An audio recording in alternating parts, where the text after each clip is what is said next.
Өдрийн мэнд. Миний пэйжийн эрхэм дагагч нартай энэ сайхан өдрийн мэндийг хүргэе. Би цоошин ертөнцид миний хувьд цоошин ертөнц шүү. ертөнцид орж ирээд яг пэйж хуудасаа ажиллуулж эхлээд 7 хоног. Тэгээд одоогоор яг хичээлээ болвол 2 сарын 1-нд авсан. Тэгээд 2 сарын 1-нд авснаас хойш үцэж явж байгаад яг үйлдэл болгож байгаа нь 7 хоног гэсэн үг шүү дээ. Тэгээд яг энэ хугацаанд бол үйлдэл хүн ер нь үйлдэл хийж яг бүрэн яг тархинд сууж ирдгээ байлээ. Тэгэхээр би суралцаа 7 хоног гэсэн үг шүү дээ, тий. Тэгээд энэ хугацаанд сурсан миний 3 зүйлийг би товчхон яриад пэйж дээр хадгалчихъя гэж бодчихъя. Тэгээд нэгдүгээр хичээлүүдээ бол маш анхааралтай сонсож нэг бүрчлэн бичиж тэмдэглэж үйлдэл хийж эхэлсэн. За энэ бол миний хувьд бол бас нэг яг хүн нөгөө сонирхсон шийдвэр гаргасан зүйл дээр хүн яг ингэж акцент өгж ажилдгийм байна гэдгийг би энэ дээр бүр онцгойлон бичсэн байгаа. Тэгээд хоёр дахь сурсан юм маань гэх юм бол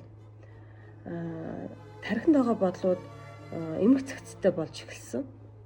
Тэгээ өмнө нь хүн чинь нэг юм зориггүй гэх юм уу, юм санаа зовоод шийдвэргүй амьдрахаараа юу яадаг байр. Маш олон юмд ингээ хит ими их санаа зовж маш их цаг алддаг гэхүү.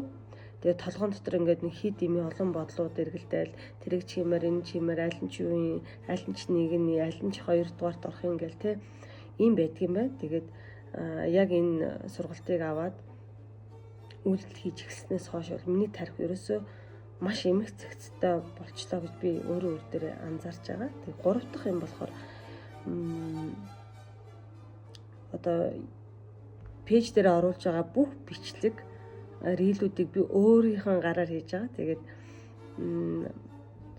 зураг авах, бичлэг, за тэрний зохиомж, санаа, за өөр юу гэдгийг рилээ ингээд нөгөө CapCut дээрээ эдитлж явах юу гэдгийг өнгөний сонголт, дууны сонголт, хүүкээ хэрхэн бичих, капшнаа хэрхэн бичих үү, CTA яаж бичих үү гэдэг юм уу. Ингээд энэ болгоныгоо би яг өөрийнхөө бодол мэдрэмжээр дамжуулаад гаргаж байгаа нь өөрөө надад маш сайхан мэдрэмжийг өгж байгаа.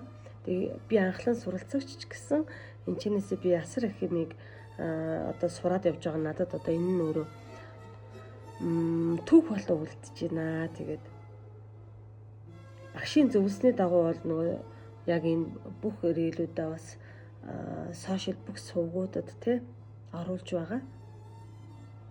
Одоогоор ийм амжилттай.